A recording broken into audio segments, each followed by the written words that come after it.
এই সরকার যদি না থাকে আপনার কি মনে হয় আওয়ামী লীগ আমারে ছাড়বে? আওয়ামী লীগ আমারে ছেড়ে দিবে বা অন্য কোন রাজনৈতিক? হ্যাঁ ভাই, যদি করে আমার এই সরকার এখানে শরীফও ছাড়বে না, আপনারাও ছাড়বে না। সবারই তো রাগ দালাল দেখতে চাই,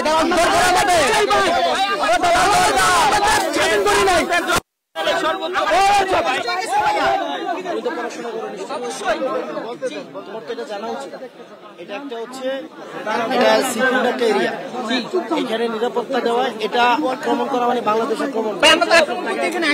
আরে বাবা, আপনাকে কেউ দোষ দিবে না? তুমি নিজের মানুষ, তুমি আসবা, আমি জানি, কিন্তু তুমি কি নিশ্চিত যে তোমার পাশের মানুষটা বা আমার মধ্যে ইন্টেনশন নাই? তুমি কি আমার দায়িত্ব নিতে পারবা? নিতে পারবা? তাহলে এই যে তোমাকে ব্যবহার করে, তুমি কি জানো তোমাকে রাস্তায় বসাইয়া তারা মিটিং করতে যায়, গিয়া মিটিং করে বলে যে আমাদেরকে আপনি ইতালি পাঠাই দেন, বাকিটা আমরা দেখতেছি। হ্যাঁ, তাহলে আপনি দেখছেন কিনা আজকে নিউজ চ্যানেলগুলোতে দেখছেন ওদের ইন্টেনশন কি? এখানে অনেকেই তো বলছে যে কেন আপনারা যখন আন্দোলনে গিয়া করছেন, এখানে আনছেন কয়েকজন নেতা ছিল, এখন কয়জন আছে? আপনি হসপিটাল থেকে গিয়ে মারামারি করছেন কোথাও? এখানে তার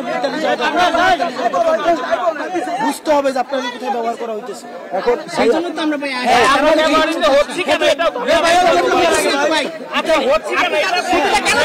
আমরা সুযোগ দিচ্ছি না। আপনি সরকারের কাছে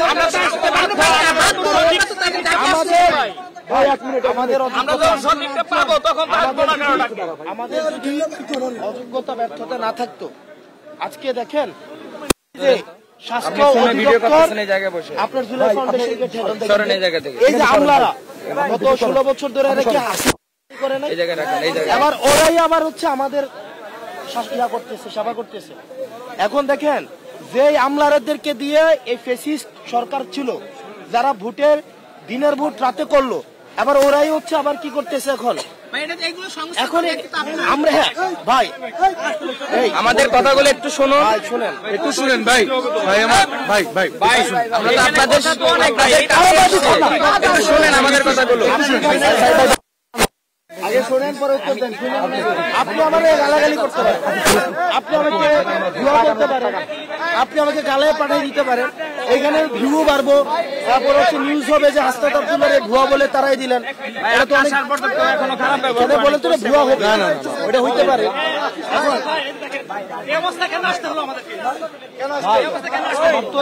আমাদের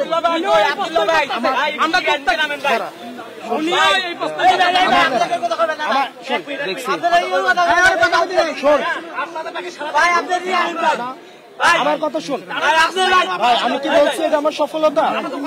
এই সরকার এখানে শরীফ আছে, এখানে শরীফ তুই আসছিস এখানে, ওর সাথে আমার যোগাযোগ হয়। শরীফ আমাকে ফোন দিয়ে এখানে, আমি পিজি হসপিটালে, সিএমএইচে, নিটুরে, এনআইইউতে, আমি গতকাল 4টা পর্যন্ত আপনাদের ওখানে ছিলাম। কোথায় ছিলেন? ওই যে আপনাদের ওই যে ইয়াতে আমদাদ, কোথায় আমদাদ মানে বাসায়, আমি 4টা পর্যন্ত ওখানে। আপনারা যারা গাড়ি আটকাইছিলেন না, যে রাজি, আমি তো বলিনি আপনি রাজি হয়েছেন, একটা গাড়ি আটকাইছিলেন না, ওখানে একটা এক্স আর্মি অফিসার ছিল না? আমি ঠিক ওই সময় ওখানে ছিলাম। আমি গেছিলাম মাহিন গেছিলাম। একটা বিষয় আমি কি বলছি এটা আমার সফলতা? এই সরকার এটা পারে নাই, সিম্পল এটা পারে নাই। উনারা কেন পারে নাই বলি, এখানে আমলাতান্ত্রিক যে একটা জটিলতা, এখানে যে আমলারা আছে, ওই আমলারাতে বিপ্লবকে এরা মানেই না ভাই।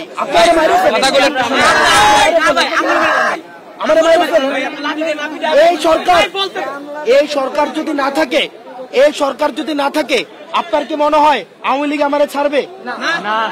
আওয়ামী লীগ আমারে ছেড়ে দিবে বা অন্য কোন রাজনৈতিক? হ্যাঁ ভাই, যদি করে আমার এই সরকার এখানে শরীফও ছাড়বে না, আপনারাও ছাড়বে না।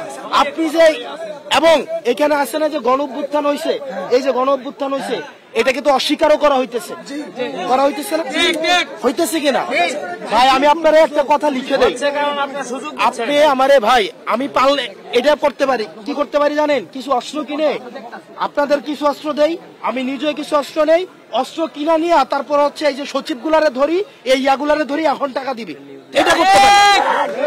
আমার এইটাই করার আছে। আমরা চাইছিলাম কি দেশটা সুন্দরভাবে চলুক, এই কারণে তো উপদেষ্টারা সৎ উপদেষ্টারে দিলাম। আর সৎ উপদেষ্টারা যে এত আমলা নির্ভর হবে এটা তার আমরা বুঝি নাই। তারা দেখতে হচ্ছে আরো বেশি তারা নিয়মতান্ত্রিক।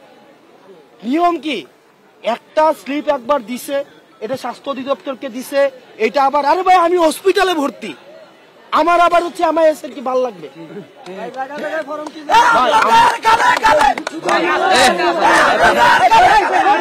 আলাপুরিনি ভাই, আলাপুরিনি দিয়ে শুনুন, আমি কথাগুলো একটু শোনেন। এবার বলেন, আমার জিনিসটা বুঝেন।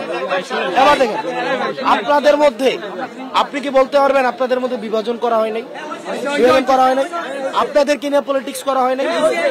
আপনার শোনেন, আপনাদেরকে নিয়ে কি পলিটিক্স চলতেছে আমি বলি। আপনাদেরকে গতকাল যখন ওখানে বসেছিলেন, ইয়ার সামনে প্রথমে নামছেন,